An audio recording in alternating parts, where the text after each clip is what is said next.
Okay, so we're ready to go. Let's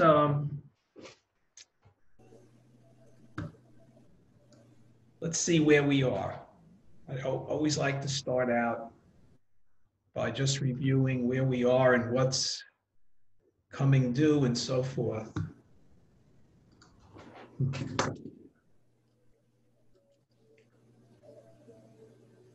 Okay, so if we look at the homework, right? Chapter 10 homework is due tomorrow, right? I don't know where you stand on that. Chapter 11 homework is due October 2nd. Okay. I guess that's a week from tomorrow. And then exam 1 is due October 5th.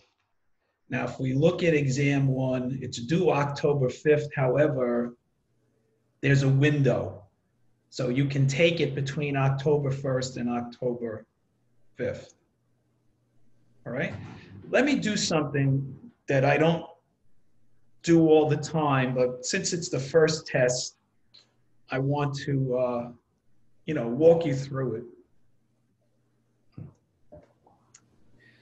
So for this test, you have 2 hours. You have 3 attempts. All right?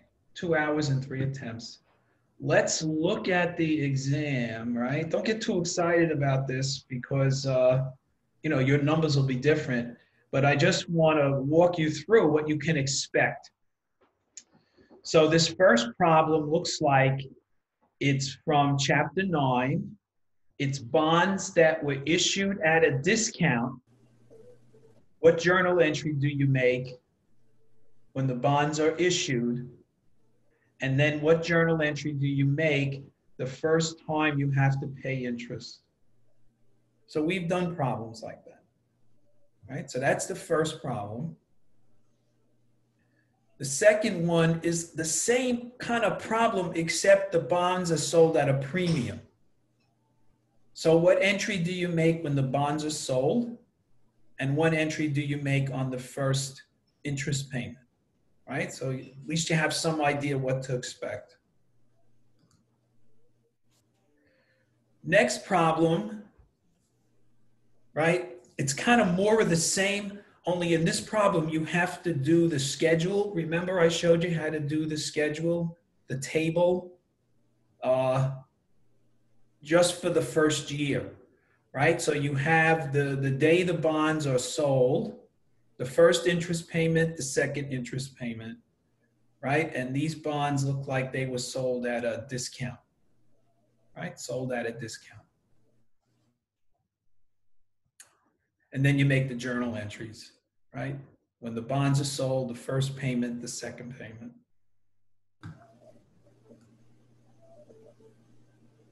Then you got the same thing, bonds sold at a premium.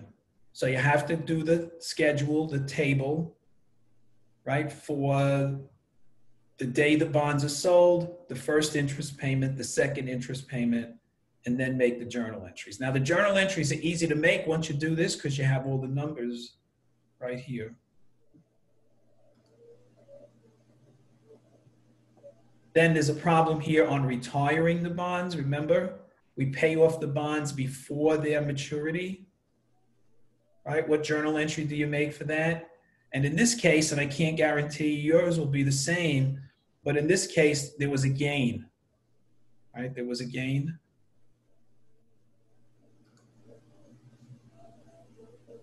Right, now here's stockholders' equity. This is Chapter 10, right? Notice you have some transactions.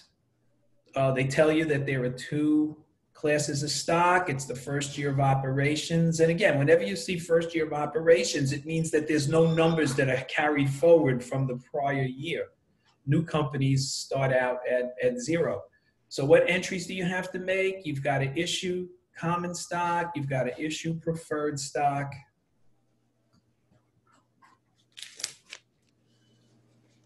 Issue common stock, issue preferred stock. buy back some stock. Remember, we went over treasury stock, and then resell some of the treasury stock. So what entries do you make for those? Problem we did for homework, I think, was harder than that. Right? Here's a dividend problem. What entries do you make for dividends, right? Remember, there were 3 entries, really only 2, but you have the declaration date, debit dividends, credit dividends payable. On the record date, no entry required. You just make a list. And then on the payment date, debit dividends payable and credit cash. Then this is a stockholders' equity section. So they give you the information up here, and then they want you to do a stockholders' equity section. Right? Remember to subtract the treasury stock, right? And then last but not least, statement of cash flow. Statement of cash flow, which we're going to go over today. All right, so at least now you know what the test looks like, so you don't have to panic. Right? You know what's there. We have a homework that's due that's coming up as well, right? You have a homework due tomorrow. Sounds good. Okay. Also, don't forget extra credit. Extra credit, do the extra credit after you do the exam. Because doing the exam may help you answer the extra credit problem. So you've got one from chapter 9 and one from chapter 10. Right? They're both due the same day the exam is due, and I think they're open that same window, October 1st through October 5th. Right? And I say this all the time, don't wait till the last minute. Right? The last minute is when everything goes wrong. Something goes wrong before the due date, we might be able to fix it. But if it's after the due date, there's really nothing that can be done. Okay. So we want to do statement of cash flow today, right? So let me get into the book.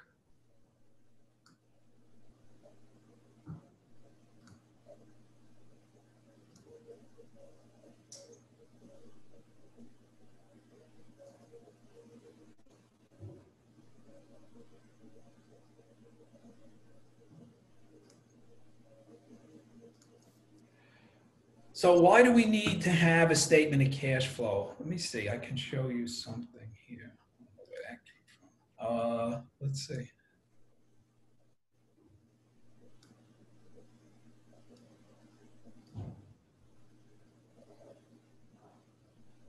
Why do we need to have a statement of cash flow? Well, I mean, if you look at the balance sheet, right? If you had a question about cash, you probably would want to look at the balance sheet because you know that the first item listed on a balance sheet is cash, right? It's always cash. Let me find the balance sheet. That's an income statement. That's a balance sheet, right? So here, this comes right out of your book. I forget what page this is, page 545. Here's a statement. Here's a balance sheet. And we see that in 2020, cash was $48,000, and at the end of 2021, cash was $62,000. So what's the difference? 62 minus 48 is 14,000. Cash went up 14,000. The balance sheet tells you that. The balance sheet tells you how much cash you had at the end of 2020, and we can compare that to what we had at the end of 2021. And we see the cash went up. Cash increased $14,000. Now, we have no idea why cash increased $14,000. In fact, cash may have increased $1 million, right, and decreased $986,000. Wouldn't that account for a $14,000 net increase? Right? Cash could have increased by $1 million. You could have deposited $1 million worth of cash in your account, and then you could have written checks for $986,000, and that would be a $14,000 difference. And that's why cash increased $14,000. So wouldn't it be nice to have a statement to show how did cash go up a million? How did cash go down 986,000? And that's what the statement of cash flow shows you, right? That's what the statement of cash flow shows you. Now, the other thing to keep in mind, and you learn this if you go all the way back to chapter 1 in the book, go all the way back to chapter 1, you learned that all the activities of a business can be put into 3 categories: financing, investing, and operating, right? Those were the 3 business activities: financing, investing, operating. So what does that mean in plain English? A financing activity is when a business starts, it needs to get money, right? If you don't have any cash, you don't have a business, right? If you don't have any cash, maybe you just have an idea, but you don't have a business until you actually have cash. How you get the cash is a financing activity. So when you're starting a business, you've really got 2 choices. You can go to the bank and borrow money, right? Increase your long-term liabilities. Or you could sell shares of stock. You could find investors and sell them shares of stock. And you could put your own money in there too, right? In exchange for shares of stock. So increases in the stockholders' equity accounts, the common stock account, the additional paid-in capital account, the preferred stock account if you have it. So if those accounts increase, that means that cash came into the business. Conversely, if those accounts decrease, it probably means cash went out of the business. So it's not enough just to say whether we have financing activities, but we have to determine whether cash increased or decreased as a result of those financing activities. What's the next thing that could happen? Now that you've got the cash, right? You went out and you borrowed as much money as the bank would lend you. You sold stock to your investors. You put your own money in and took shares of stock back. Now, what's the next step? You need to buy the things that you need to have to do business. Those are the investing activities. So the investing activities are buying the equipment, the buildings, the investments, the land. Those are all long-term assets. So investing activities has to do with taking the cash that you got from the financing activities and using those funds to purchase those assets. Now, if those accounts increase in value, it probably means that you bought something. So here, just look at this balance sheet for a second. I see that investments went from 0 to 35,000. What's the most logical explanation for that?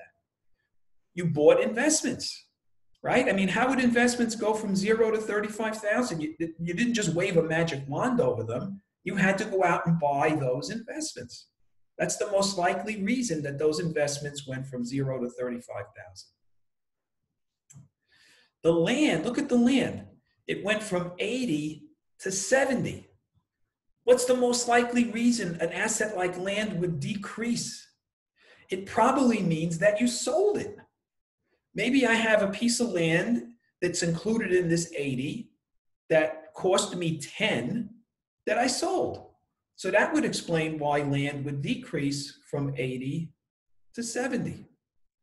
And what about something like equipment? Equipment went from 70 to 90. It increased by 20. What's the most likely reason that equipment would increase? You bought some, right? So if you buy these assets, it means the cash decreased. And if you sold any of these assets, it means the cash increased. So we took care of the financing activities. We took care of the investing activities. What about the third category that are called the operating activities? What does the operating activities mean? The operating activities is you and your relationships with your customers and your suppliers. So, for example, when we talk about operating activities, our starting point is always going to be net income. Always. Now, the problem with that is net income is great, except that net income is an accrual basis number. Remember accrual basis of accounting versus cash basis? So we need to somehow take net income and convert it into cash. How do we do that? We look at the current assets and the current liabilities. We look at the relationships between the current assets and the current liabilities, right? That's all I want to say about that for now, because the next thing I want to do is to actually show you what the statement looks like.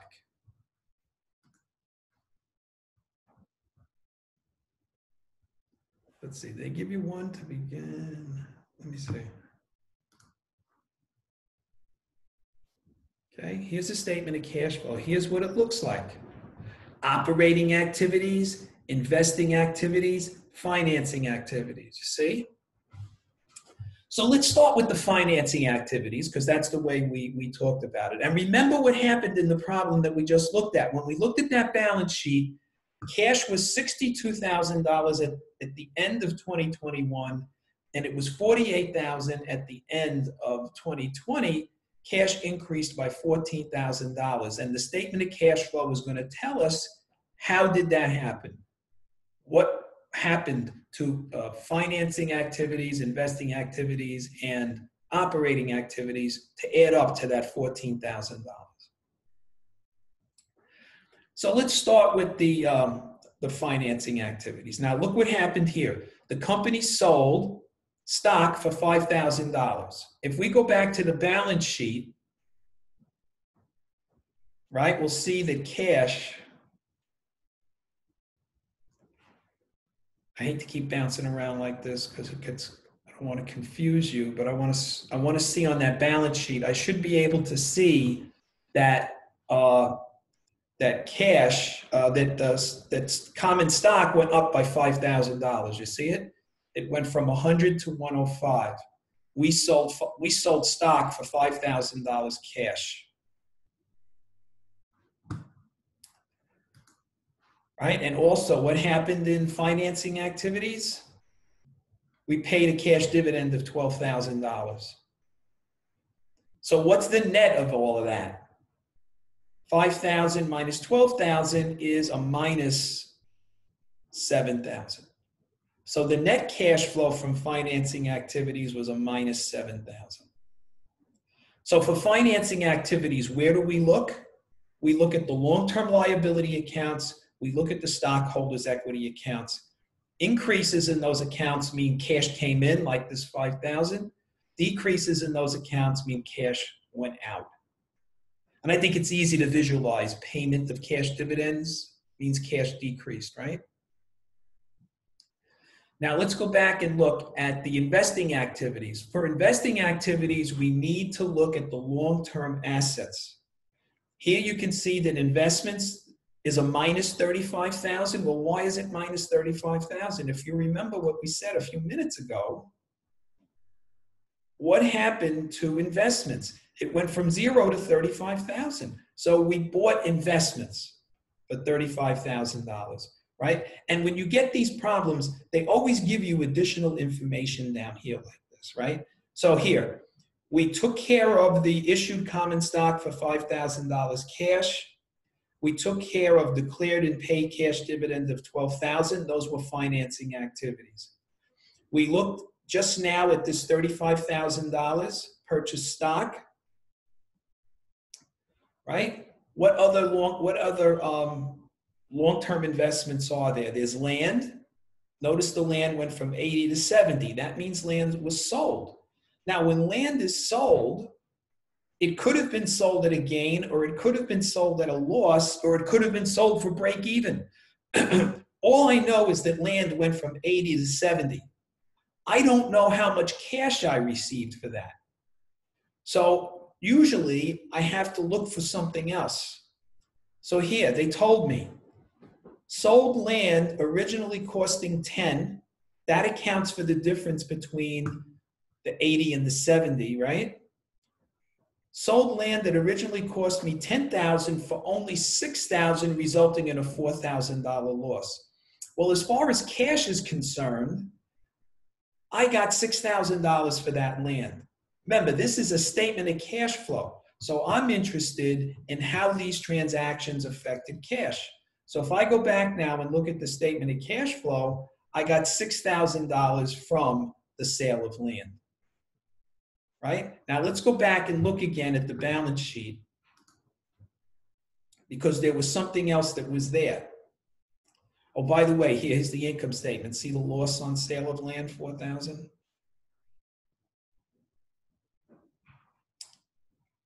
Okay. So I took care of investments. I took care of land. Now I've got to look at equipment. Now I'm seeing equipment went from 70 to 90, which means I probably bought some equipment.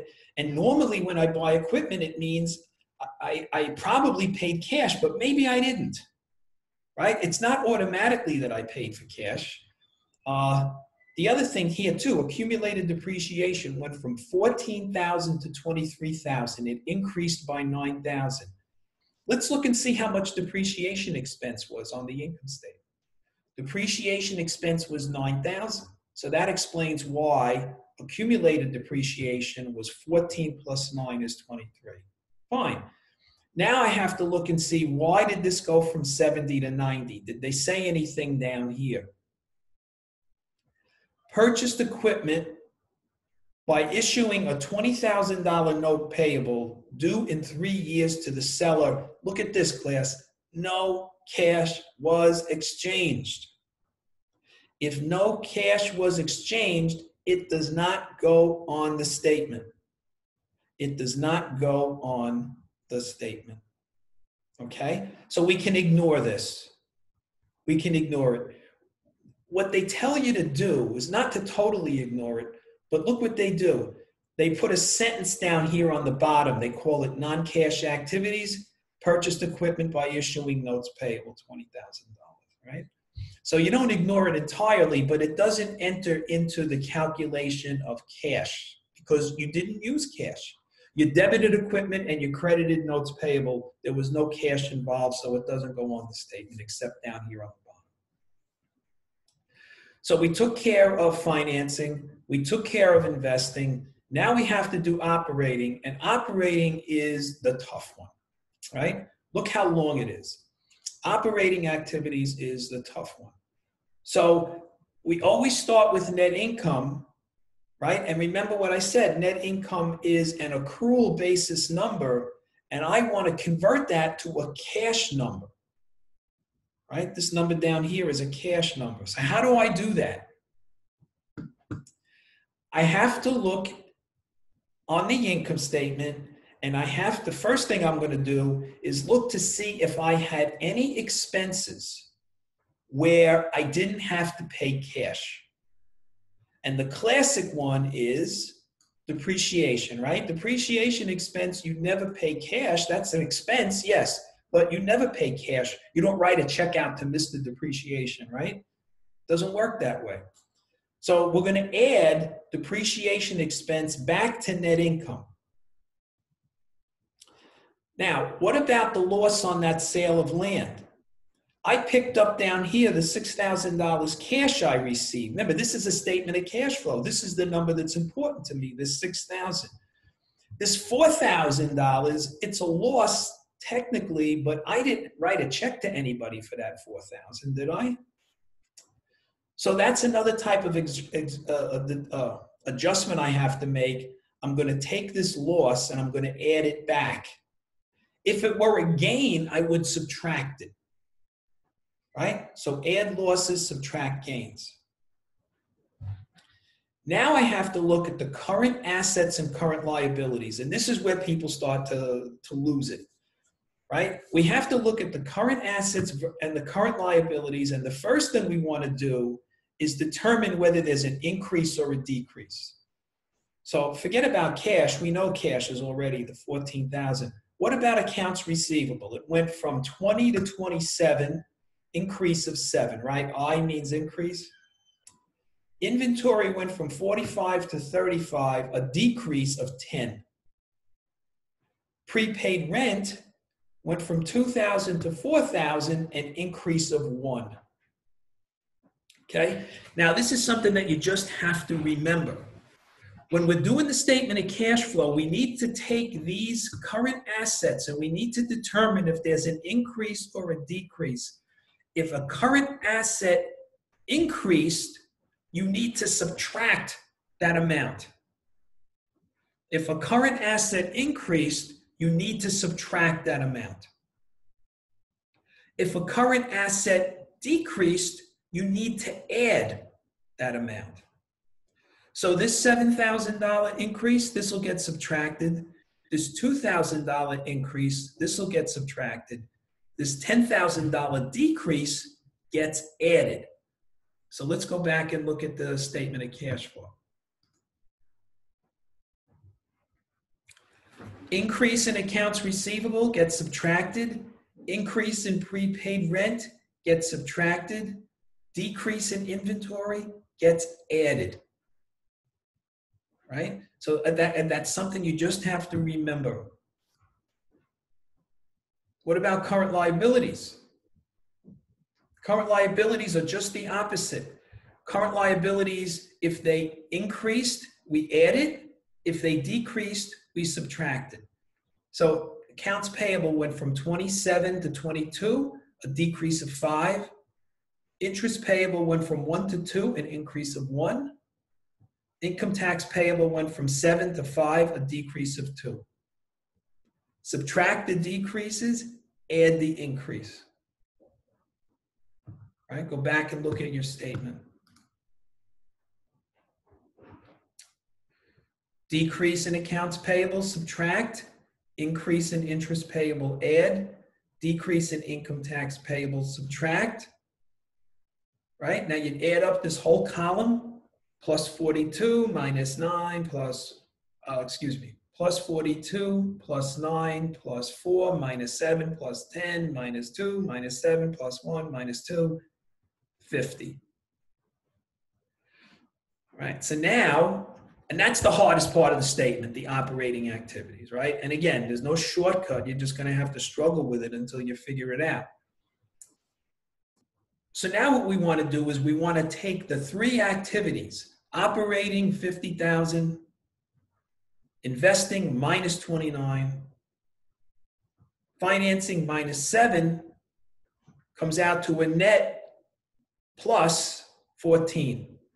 50 minus 29 minus 7 equals 14. And if we take the 14, the increase in cash, and we add it to the cash at the beginning of the period, which was 48, that gives us cash at the end of the period, which is 62. Right? That's the statement of cash flow. That's the statement of cash flow. So let's see if we can do one together. Well, in fact, here, let's do this.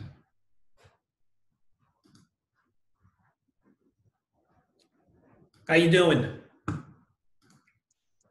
Okay, Professor. Okay. This again, this is not the easiest thing in the world to understand. If you don't get it the first time, it doesn't mean there's something wrong with you, right? It just means that you have to spend some time until you can figure it out. Right? Let's take a look.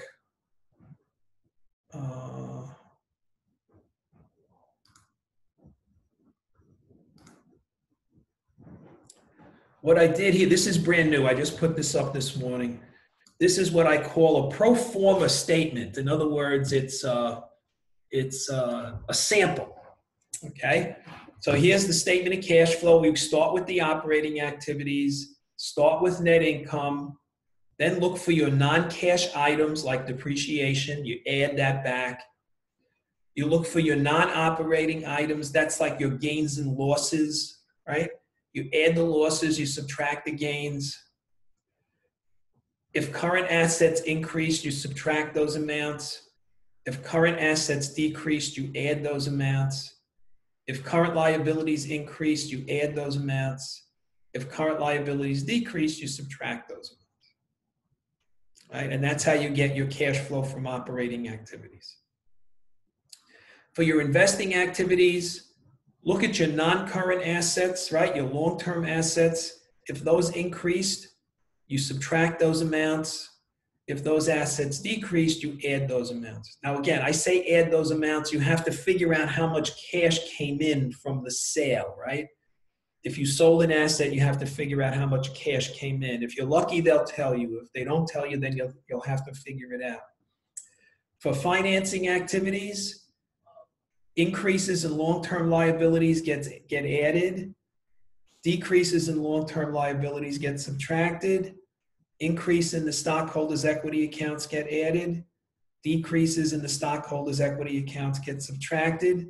And something like cash dividend always gets subtracted, right? So there's a little sheet, a cheat sheet, if you want to call it that, that'll help you answer those questions. You know, you have the videos to look at. I have a PowerPoint presentation here, but the PowerPoint presentation, it's not that there's anything wrong with it. It's the fact that it's more than you need, right? So, you know, you can look at it if you want to. It's not that there's anything wrong with it. It's just that it's more information than you need, right? What's this? I don't recall this. Oh, yeah, here I'm just showing you that if you had a T account for cash, right, and the beginning balance was 10,000 and the ending balance was 12, well, what might have happened? You know, if cash increased by $1 million and decreased by 998, that would account for why cash went from 10 to 12. And the balance sheet will tell you 10, it'll tell you 12, but it doesn't explain what happened here, right? And that's what the statement of cash flow does. It explains to you why cash went up, why cash went down, why did this go from 10 to 12, right? I mean, again, it's just a,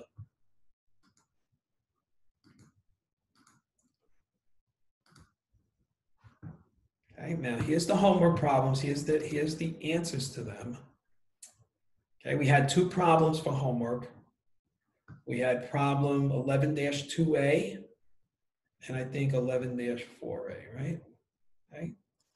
So let's see if we can take a look at 11-2A on page 584.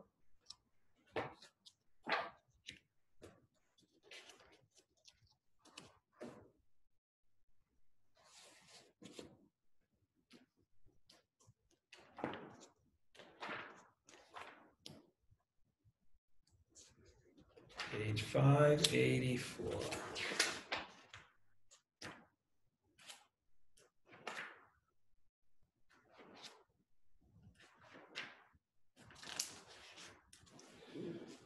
Okay. Let me read it to you. Seth Ehrenbeck, a recent college graduate, has just completed the basic format to be used in preparing the statement of cash flow indirect method. Yeah, let me just talk about that for a second. There are 2 ways of doing the statement of cash flow. One is called the indirect method. One is called the direct method. I have never seen in my life, and I've been doing this for a long time, I have never seen anybody use the direct method except in a textbook. So that's why I don't even show it to you. It's in the appendix to the chapter if you want to look at it. My advice is don't look at it, right? Because you don't want to get more confused than you already are. We use the indirect method. I'm sure if you become an accountant, if you become a CPA, if you become a lawyer, a tax lawyer, you are not going to use the direct method, right? You are going to use the indirect method. That's the one everybody uses. Okay.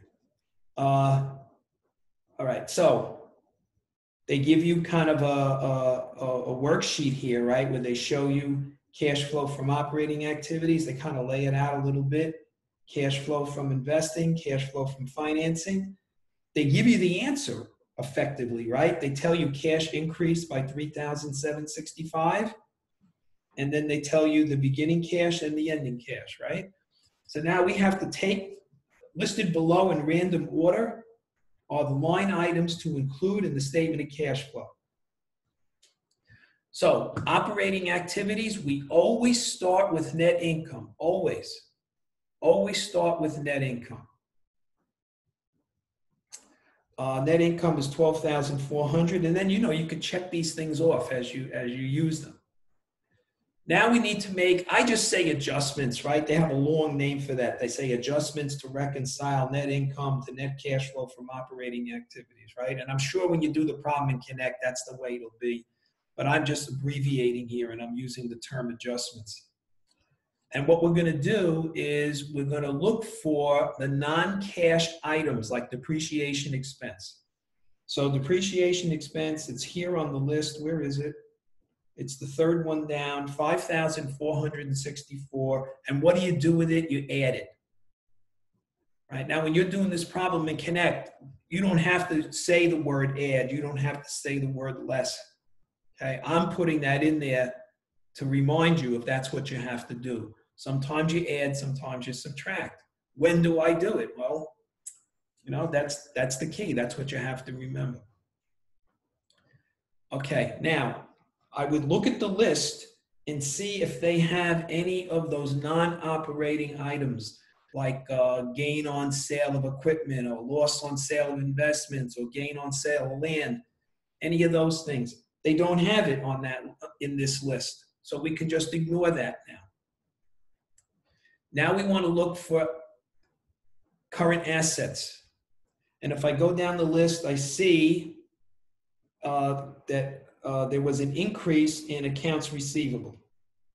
Increase in accounts receivable. Well, increases in current assets get subtracted. That's why they got the word less there, right? That's it for current assets. There's there's inventory. There's inventory, right? So inventory decreased 1,475. Decreases in current assets get added. Prepaid rent decreased $905. Decreases in current assets get added. Right? And then the only other thing that went there is accounts payable. Accounts payable decreases to current liabilities get subtracted. Right? And that's a minus 1,760. So we started out with net income. We made our non-cash adjustment, depreciation expense. There were no non-operating items like gains or losses. We looked at all the current asset transactions. We looked at all the current liability transactions. So we're finished with operating activities. So if I add this column up, if I add all these numbers together, I wind up with a plus 14,395. Right? Now, I think they just want you to say net cash flows from operating activities. But I like to use the word provided when this is a positive number, right? When this 14,395, if that's a positive number, I use the word provided. I'm sure you're not going to have to do that. You're just going to say net cash flows from operating activities. Now, what about investing activities? For investing activities, I am looking for what? I am looking for the non-current assets, equipment, land, investments, things like that. So if I go through the list, I see the first thing on the list, cash received from sale of land, $86.50. Cash received, sale of land, $86.50. There you go. And then the only other thing in that category is purchase of equipment, $39,865. Notice that's a minus $39,865 because you spent cash to get that. Right? There were no other investing activities. So if I take this positive 8650 and subtract this negative 39,865, I wind up with a minus 31,215. What about financing activities? Well, for financing activities, I have to look at the long-term liabilities and the stockholders' equity accounts. And I can see that stock, it says issuance of common stock, $13,075, right? Cash was received from selling common stock. Notes payable, issuance of long-term notes payable. You went to the bank and borrowed money. That's where that came from. $16,495. Right? You paid a cash dividend of $6,370. That's why that's a minus sign there. $6,370. And the last thing on the list, purchase of treasury stock. Remember, debit treasury stock, credit cash, minus $26.15.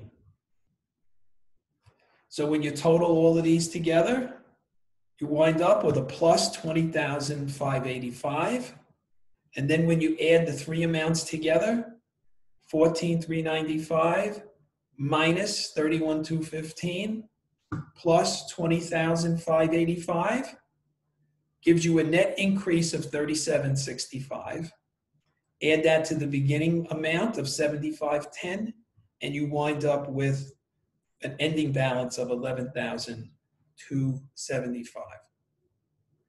Now, we went, when we looked at your exam earlier today, we hadn't done statement of cash flow yet, so, you probably weren't paying too much attention to it, or at least you didn't recognize. The problem you have on your exam is just like this one, right? The problem you have on your exam is very similar to this one. So practice, practice, practice, right? Okay. So that's 11-2A, page 584. And if you watch the video, right, I do the problem from scratch. So here I'm going over the answer with you, but if you watch the video, I take you line by line, and you have to watch me type and misspell things and correct it, right, which is kind of boring to watch, but this is what it'll look like. This is what the finished product looks like. If you look at the video, I just go through it and I talk you through it over and over again. I say the same things over and over again, I know accounting is like that. It's boring. All right, so that was 11-2A. And now we have 11-4A, right? Which starts on one page and goes to another. Okay. So 11-4A, page 585. Now this is more similar to the problem in the textbook, the example in the textbook, that they show you how to do the statement of cash flow. They show you the income statement. They show you the balance sheet. Okay. So again, if you watch the video, I go through this line by line by line, right? So here we're just going to go over the statement of cash flow. But anyway, 11-4A, the income statement, balance sheet, and additional information for video phones are provided. So they give you an income statement, and net income is $104,000, and that's great because that's your starting point, $104,000. They give you a balance sheet, and we can see that the cash increased $26,800. Cash went from $227,800 to $254,600. That's an increase of $26,800. So by the time you're finished, right, you have to account for that $26,800. Why did cash increase $26,800? Well, that's not an easy question to answer because it includes everything that you see here on the statement. And then they give you additional information on the next page. All right, now if you look at that additional information, I'm on page 586. I'm looking at the additional information for 2021. Number one says purchase investment in bonds, $115,000. Purchase investment is an investing activity. So what I like to do when I'm looking at a problem like this, I like to write in the margin next to it, investing activity. This way, when I get to it, I know. Number two says sell land costing $40,000 for $31,000 that resulted in a $9,000 loss. Well, that $31,000 goes on the statement. That'll be another investing activity, $31,000. Number three says purchase $70,000 in equipment by issuing a $70,000 long-term note payable. No cash is exchanged in the transaction. Well, that's just like what we saw in the last problem. Remember this, the last problem here? Oh, the one that was in the book, I'm sorry. We didn't see it here. The example that was in the textbook was just like that. So we just have to throw that at the bottom of the statement. We don't have to, and I didn't even do it here, right? It doesn't add or subtract anything to cash. And then they say declare and pay a cash dividend of $30,000, okay? Which is a financing activity. So now, to do the statement, start with operating activities, start with net income. Now let's look at your income statement to see if there are any other items that will be used to adjust net income. Depreciation expense is always on these problems, right? So depreciation expense, if you look at the income statement, depreciation expense is $37,000 added. Now, from reading, we saw that land was sold, or was it land or equipment? It was land. The land was sold at a $9,000 loss. Here's the $9,000 loss, right? That's a non-operating loss that gets added back. Now I go down the list of the current assets. I see that accounts receivable went from 70 to 92, an increase of 22. Increases to current assets get subtracted. I see that inventory went from 145 to 105, a decrease of 40. Decreases to current assets get added. There's the 40. I see that prepaid rent went from 7,200 to 14,400. That's an increase of 7,200. Increases to current assets get subtracted. That's the rule. I'm finished with current assets. Now I can go to the current liabilities. Current liabilities, I had accounts payable. It went from 91 to 75,000, a decrease of 16,000. Decreases to current liabilities get subtracted. Interest payable went from 12,000 to 7,000, a decrease of 5. Decreases to current liabilities get subtracted. And income tax payable went from 15 to 16, an increase of 1. Increases to current liabilities get added. So that's it for your operating activities. We add all these numbers together, this whole long list of numbers here, starting with this 104, right, and ending up with this 1,000, comes out to 140,800. Cash flow provided by operating activities, 140,800. So what does that number mean? You know, we're throwing that number around. What does that number really mean? Well, what is a business? What is the goal of a business, right? Do you ever think about it for a second? Everybody wants to go into business. They want to be their own boss. They want to make a lot of money. Well, what does a business do? This is the way I look at a business. It's a machine that generates money, right? It's a machine that generates money. Now, not a printing press, not a machine like that, but just think about what a business is, right? It could be a service. It could be a product. But it's something that customers buy, customers pay for. You take that money, you pay bills with it, you pay your employees, you pay your rent, you pay your other expenses, right? How much is left over? There it is. This cash machine, this business generated $140,800. This is, in my opinion, when you're looking to invest money, like, say, buy shares of stock in a company like Apple or Google or whoever, Microsoft, this is the first number I would look at. Most people look at net income, right? Most people look at net income because you've been trained to think that way. But in my opinion, this is the most important number. This is what the business is in business to do.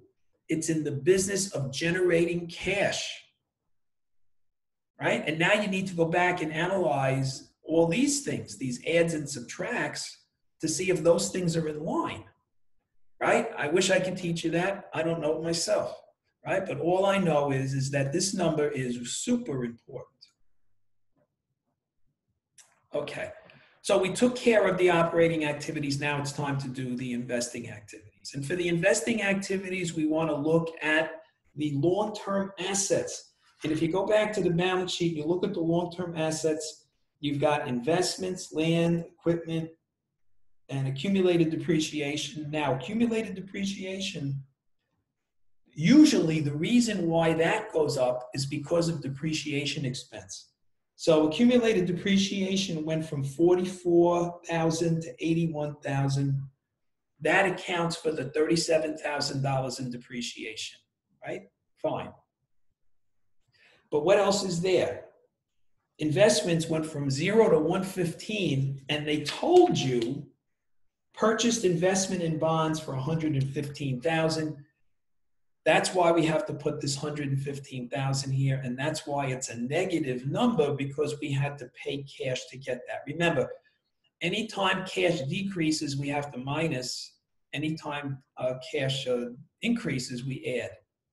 And then the second thing you saw here was the cash received from the sale of land. They told us that, right? Additional information, number 2. We sold land costing $40,000 for $31,000. There's the $31,000. All right. They also told us that the equipment. Now the equipment should have gone up by $70,000, but the reason equipment went from 220 to 290. It went up by 70, but the reason it went up by 70 was we bought equipment with a note, not with cash, with a note, right? And they tell you there that no cash was exchanged. So because of that, you can ignore it. Now we're down to the financing activities. And for the financing activities, I want to look at the long-term liabilities first. The long-term liabilities was the notes payable, but the notes payable we know was because we bought the equipment. We didn't pay cash for the equipment. We debited equipment. We credited notes payable. Doesn't belong on the statement. What about stockholders' equity? Common stock didn't change, so that means no stock was sold. Retained earnings. Well, retained earnings increases by net income and it decreases by dividend, and we know there was a dividend of $30,000. They told us that, right? So that $30,000 gets subtracted, pay cash dividends, $30,000 minus. There was no treasury stock. There were no other transactions to decrease cash or increase cash. We're done. Right, so net cash flow provided by financing activities is a minus 30. So we take this plus 140,800 minus 84,000 minus 30,000. That gives you the 26,800. Add that to the beginning balance of cash, 227,800, and that gives you the ending balance of cash, 254,600. Right, so all the numbers tie out.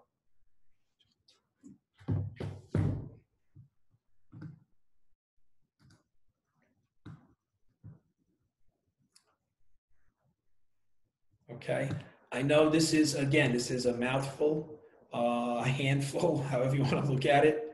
But again, it's one of those things you have to wrestle with. Does anybody have anything to say?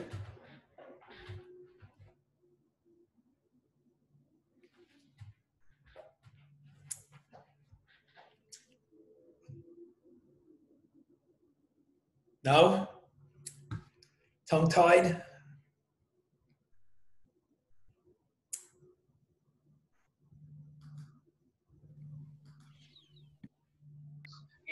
No, it's all. I feel like I remember a lot of this stuff from when because I took accounting too in my first year. I took it at MYIT, and I'm taking credit for it transferred, and that's why I have to take it again. But I remember learning a lot of this. Yeah. Okay. I mean, there's a how can I put this? I'm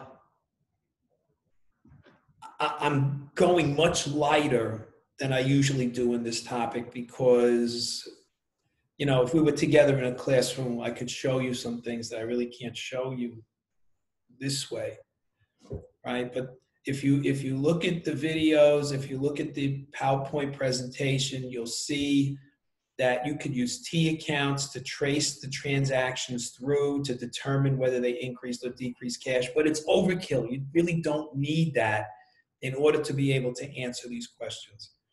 So here, let me see.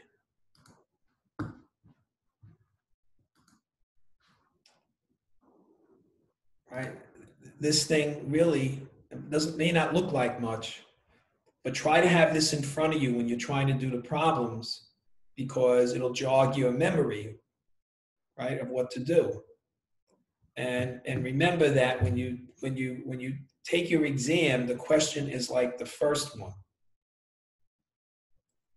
And the reason I did that is I felt that that was not as difficult as the second problem. And again, I was trying to go easy, even though it may not seem that way to you.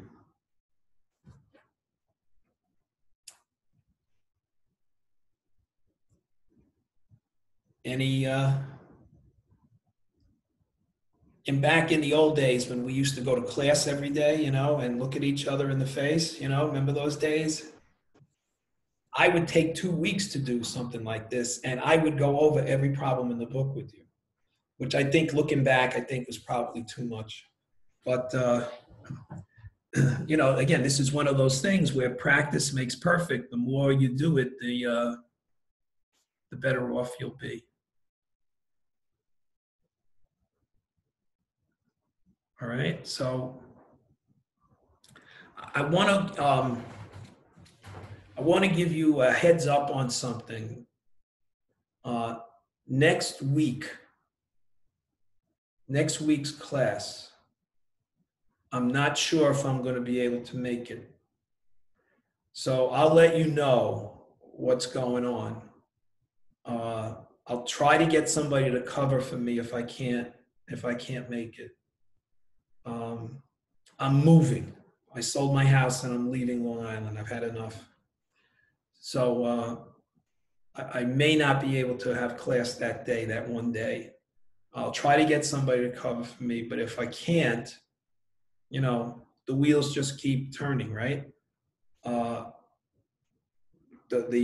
homework is due when it's due, and the exam is due when it's due, right? Because we've covered these 3 topics. We covered chapter 9, 10, and 11. So all the material that's on that first exam I've covered it with you.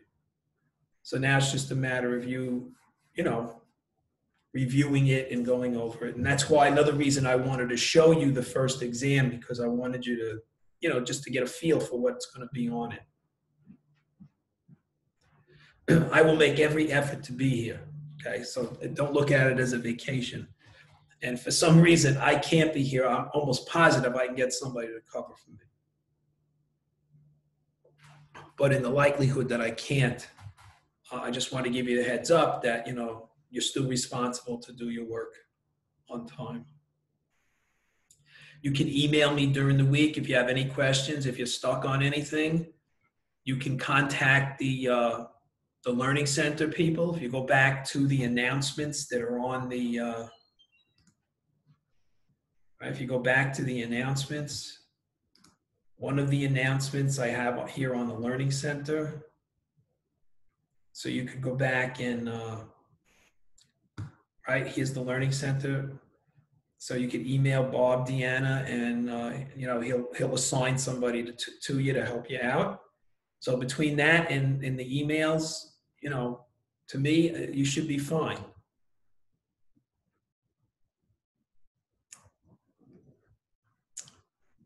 All right, does anybody have, and watch, I know they're boring.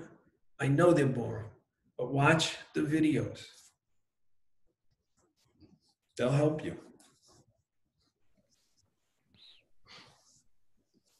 All right, does anybody have any question about anything? No. Okay. Well, take the extra time we have here. We got about a half hour to start working, right? Start working on this. right? And then when you finish, when you finish this today, when the half hour goes by, make sure you get your homework done. Make sure you get your chapter 10 homework done. In fact, let me see something.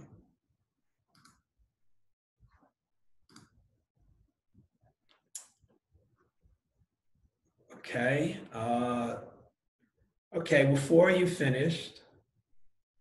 5 of you were working on it, and 6 people haven't even started it yet. So now's the time, right? It's due tomorrow. It's not like you have that much time. Try to get that all done today.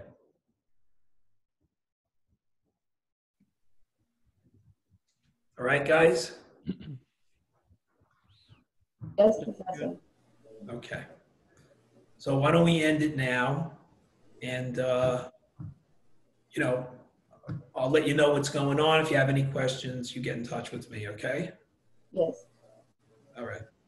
Have a good weekend. You too. Thank you, Professor. Have a good weekend.